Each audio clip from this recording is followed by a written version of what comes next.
Thailand's Constitutional Court today removed Prime Minister Srettha Thavisin from the office for appointing a minister with a criminal conviction, throwing the kingdom into new political turmoil yet again. The court voted 5-4 to remove Srettha, whose appointment of former lawyer Pichit Chuenban fell short of official moral standards as per court.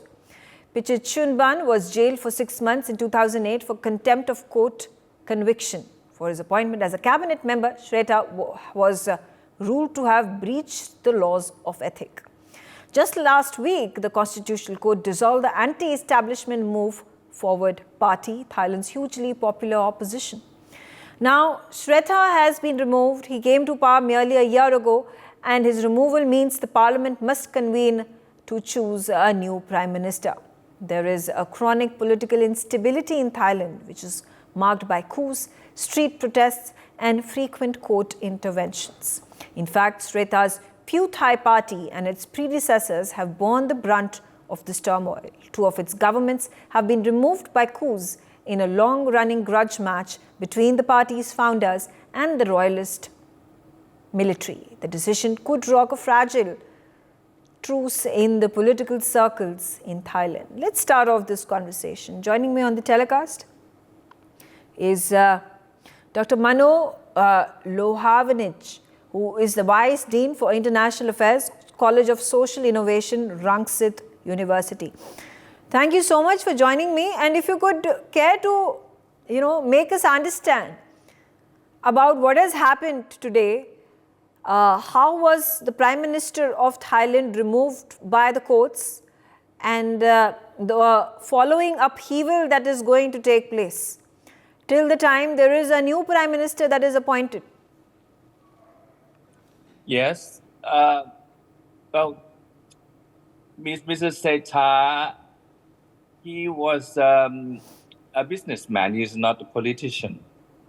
And because of the appointment of Mr. Pichit Chuenban to be a member of cabinet as the minister of the Prime Minister office, which is a powerful position. But Mr. Pichit Chuenban was jailed for 6 months on the account of bribery. He tried to bribe the judges, and he was fired by the Council of Lawyers of Thailand, and they froze his license to be a lawyer for life. But that was illegal. It was an illegal case, well known in this country. Mr. Srettha somehow is a close friend of former Prime Minister Mr. Thaksin Shinawatra, who probably ordered Mr. Srettha to appoint Mr. Pichit. So it was not the first time he tried to appoint Mr. Pichit Chuenban to be a member of the cabinet. It was the second attempt. And then his friends inside the Pheu Thai party warned him many times that he shouldn't appoint this guy because of his bad reputation and was known as a criminal who want to bribe the judges.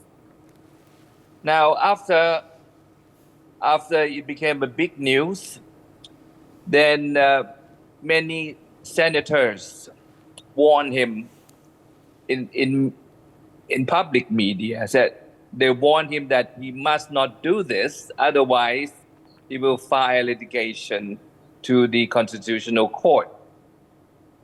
And they did so. 40 of them teamed up and signed a competition to the Constitutional Court, and that brought things to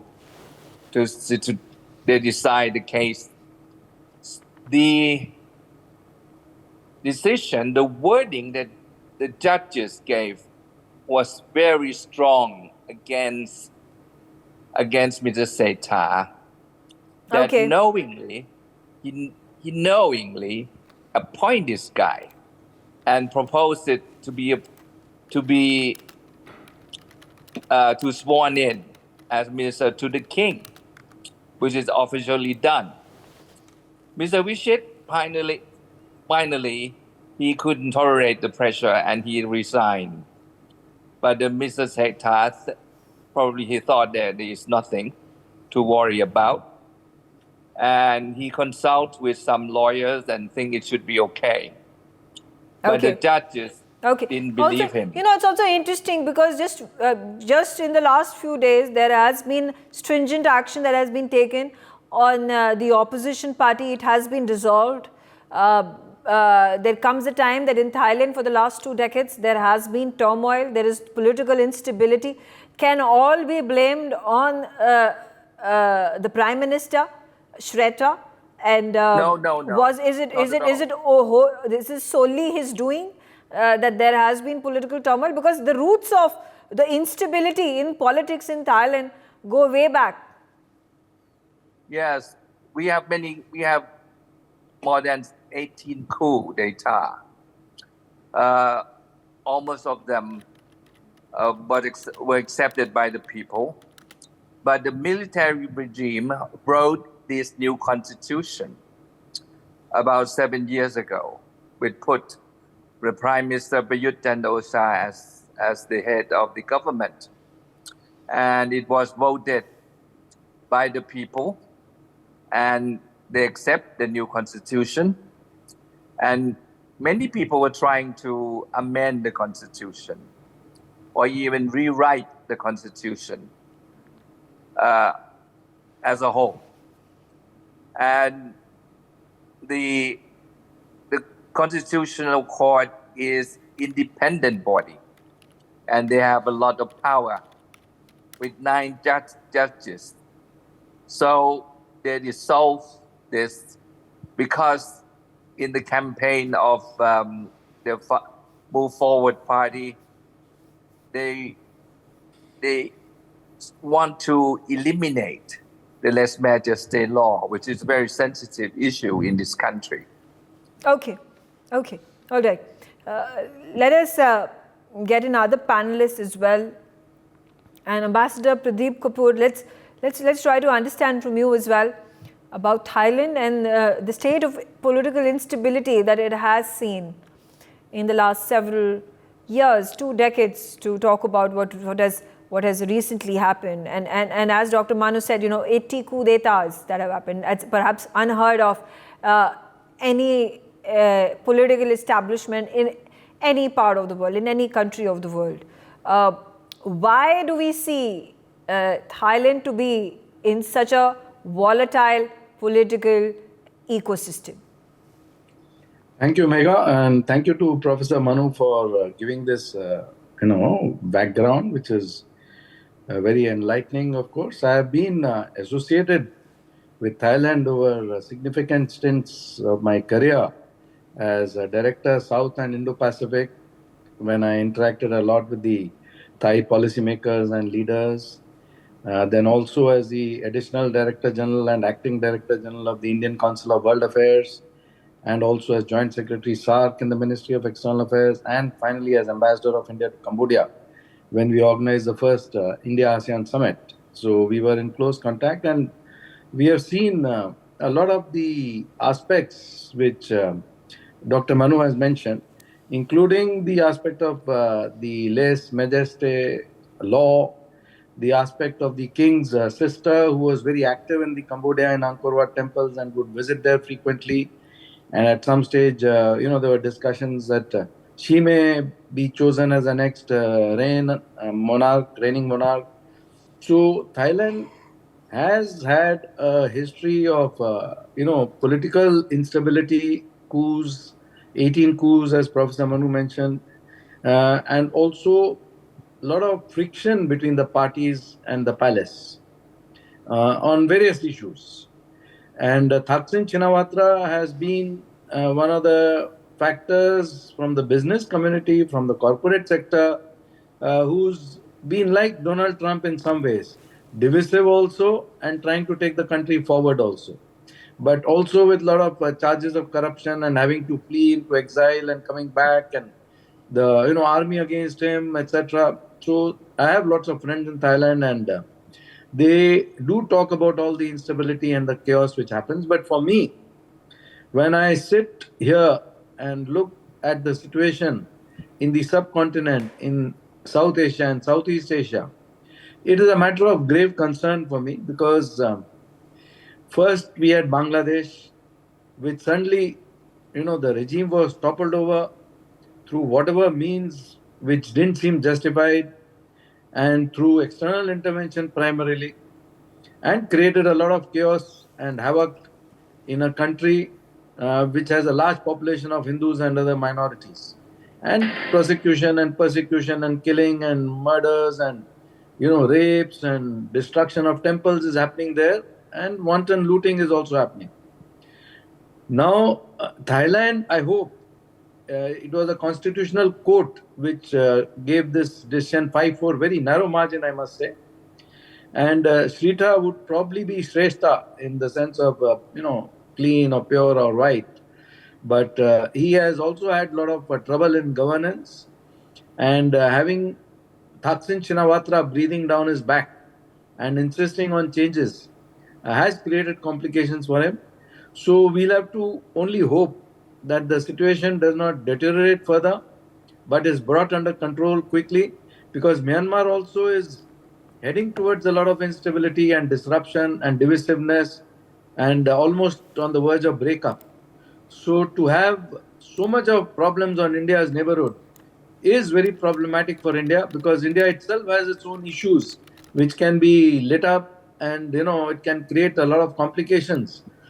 So we have to see how to safeguard our interests and how to make sure that the fire does not spread and engulf our country also from the borders. Yeah. Back to you, Megha. Dr. Saturu Nagao, how do you view this turmoil that is happening in Southeast Asia? And could China take benefit and exploit countries because of domestic crises, the likes that have been faced by Thailand? Yeah, it could be. Thank you very much for asking me. Thailand, when we see the map, this is the center of the ASEAN, center of the Indo-Pacific indeed, because of the geographical location. But Thailand is also the ally of the United States militarily, but Thailand rely on China economically. So, and Thailand, the political system, go and return between the democratic system and military lead system. So under the monarchy. So that's why which side Thailand will be a decisive factor in the Southeast Asia and total of the Indo-Pacific in our perception. So that's why the instability in Thailand is not beneficial for, of course, our side, but also you have already mentioned that China can exploit this situation. That is a concern for us. But at the same time, when we check the history of Thailand, under the monarchy, Thailand is a relatively stable country, I believe. So that's why it is not easy to be the completely unstable situation. So that's why we can wait. We can wait a response from the Thailand people or Thailand political system side. Of course, current government is relatively popular in the people, popular of the common voters in Thailand. But at the same time, view from the military, this is not good government in Thailand. So that's why they should negotiate and try to maintain their political system as an independent country. So they will do that, I believe. So that's why even if the situation looks unstable, but this is not a really corrupted situation. That is my opinion. Thank you. I have with me Alok Bansal as well. Alok, how do you read the situation right now? Turmoil that has existed for years together. So far, it has not really directly impacted India. But can we say the same in the future as well? See, while it may not impact India directly, but please understand India is banking on Newsx to be the vehicle of India's progress and Act East policy. And of course, we have seen what happened in Myanmar, we are seeing what's happening in Bangladesh and now in Thailand. Having said that, let me be very honest and forthright. While it is not my business to interfere in any other country's internal affairs, but the fact is that in Thailand, it has been an autarky actually. A certain oligarchy where royalists, military, and business interests have actually combined to rule the country through and through. And so many governments have been sacked. So many prime ministers have been declared, removed by constitutional courts. Now, these constitutional courts are again not an elected body or something. What is their rationale? 5-4. Now, if a prime minister did appoint a minister who was actually convicted and had a problem, ideally that minister should have been sacked. I think in no other country of the world, a prime minister would be sacked for having appointed a minister like this. Now, the fact is earlier Thaksin Shinawatra was removed, her sister was removed, her brother-in-law was actually removed. Now, a particular school of thought has been removed. Now, Move Forward Party has been delegitimized just a week or few days back. Now, I agree, lay majesty may be a very important or a very hallowed thing, but that party articulated this well before the election and still got elected with largest number of seats in last parliamentary elections. Now, to delegitimize that party, bar its leaders from contesting for 10 years, to a basic understanding looks undemocratic. I think to any part of the world, if you go and tell that a party which articulated a particular policy, got elected with that now you actually delegitimize that party, declare its leaders. Now you have a prime minister who's ruling a country, you declare him null and void because he has appointed one minister. So primarily, I think there is an attempt that the democracy should not function. And I think certain vested interests who have consolidated their positions in power want to hold on to power and are not willing to do. And that is where judiciary and military have actually come together to perpetuate a sense that we are seeing. Popular support is very clear. You can actually do an opinion poll, you can have a free and fair elections, and you'll see what is the result. We have seen so many elections which have brought out, and generally the parties which have been supportive of change or progression have got larger vote share. That's been the case. Of course, judiciary had prevented them from attaining the rightful position. And I think as long as this sort of a system continues, we will see this sort of a political instability that will continue. Now, 21st century is not a time when military should directly be intervening in politics. I think that's not the period when you should see that. Unfortunately, that is still happening. Thailand has a long history. It's a very glorious country which was never colonized. And I think a country like that should ideally have been following the Japanese model, having a full-fledged democratic setup with a constitutional monarchy. Unfortunately, military, royalists, constitutional court, and a select few have created an oligarchy where only they can rule. Okay. That's my perception. Okay. Gautam Mukherjee, would you like to add to this? And particularly, do you think these military coups and assassinations and sending Prime Minister, heads of state, erstwhile heads of state into exile is something that is peculiar to, I don't know, to the Indian subcontinent and certain countries in Southeast Asia? Do we see something similar happening in the West, in Europe, in North America? Yes, South America, of course, there have been troubles that have been brewing for the autocratic rules and attacks that come forth from North America. But do you think this problem is peculiar to the Southern Hemisphere, countries in the Southern Hemisphere, and why is that? Well, it's certainly, happening in rapid sequence in a number of countries in Southeast Asia and South Asia. The basic underlying factor is economic. Thailand isn't doing as well as it was. It was once one of the Asian tigers. After the demise of the former king, who had a very long reign and was a great force for stability, it's never been, at peace. It's whoever comes doesn't last long. The monarchists are very dominant, and as Alok pointed out, there is almost everything that is anything in Thailand is owned by the monarchist or the king himself. The democratic processes just do not last very long. They do operate. The elections seem to happen, but then if it doesn't suit the powers that be, out they go. So that's Thailand. Myanmar, Bangladesh has just happened. Nepal, very unstable. Sri Lanka, crawling its way back into stability.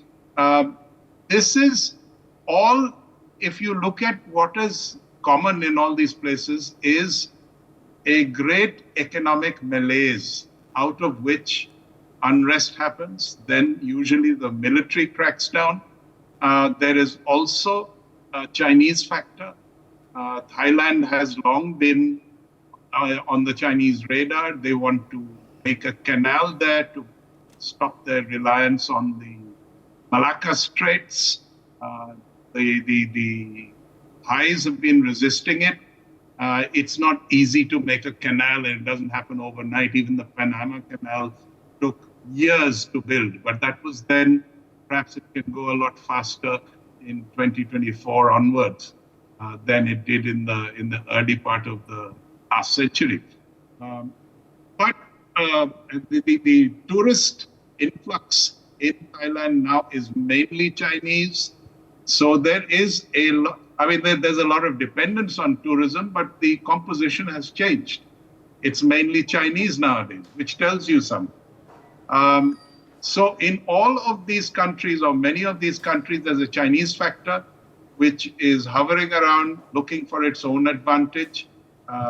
In some cases, they have loaned a lot of money. Same thing happened to Malaysia. It went bankrupt practically because of Chinese influence. Again, crawled back a little bit. So what is it behind it? One is that you're broke. Two is you're tempted by Chinese money, even at rapacious terms. There are politicians who are subverted and quickly sign on the dotted line. Eventually, they lose power. The country is in dire straits. It starts to work its way back. Thailand has many things to recommend it, but the political instability is something that is driving people away. It isn't the holiday destination it used to be. It isn't as safe. It isn't as welcoming as before. People do not, the Westerners who used to go and retire there, they're sort of dwindling. So yeah, things are not looking very good for this part of the world. But Megha, your question seemed to imply that this is endemic in our part of the world in South America. I wouldn't say that out of hand. I would say that is a phenomenon that is happening right now. And then you haven't had a European war ever since the Second World War. You've got one now. You haven't had this kind of inevitable battle in the Middle East. You've got it now. So it isn't peculiar to us. There are a lot of countries scuttling around forming new arrangements, trying to form new arrangements. Global scenario we operated. Fortunately, India is an oasis. Yes. And we will probably escape the worst of all this instantly. Okay, all right. It's a disturbing development that has taken place in Thailand. Remember, we may not share borders with Thailand, but at the same time, we have strategic interest, bilateral interests with Thailand. Southeast Asia continues to be, the hotbed where China has been trying to exert its power and exploit these nations. And the Indo-Pacific is a region where India needs to present itself as a defensive force to bring about a halt these expansionist efforts by the Chinese. And this turmoil obviously does not bid well for developments of our actions that are going to be correctives to what the Chinese are up to, and that causes us to think and think hard about the situation. I'm out of time. I thank all of you for joining me on the telecast and sharing your views on the subject. And before we slip into a short break, my colleague Pia Man has a special message for you. Let's listen into that. Celebrating its Independence Day on August 15th, and as a tribute to our great nation, MDH has released this anthem called Jai Bharat. Let's listen in. Jai Bharat, Jai Bharat, Jai Bharat, Jai Jai Bharat. आसमान पे हम छाएंगे, जो करना है कर जाएंगे, रोक सको तो रोक के देखो, अब ना रुके जाएंगे। जय भारत, जय भारत, जय भारत, जय जय भारत। सोने की चिड़िया था अपना भारत हमको ज्ञात है, फिर ऐसे ही भारत का निर्माण करो तो बात है। देश बड़ा है हर मजहब से, युवा शक्ति का नारा है, विकसित भारत हो अपना अब ये संकल्प हमारा है। अपने हर संकल्प को हमको सिद्धि तक ले जाना है, इस दुनिया में भारत की सभ्यता का परचम लहराना है। For more such videos, subscribe to the Newsx YouTube channel, hit the bell icon.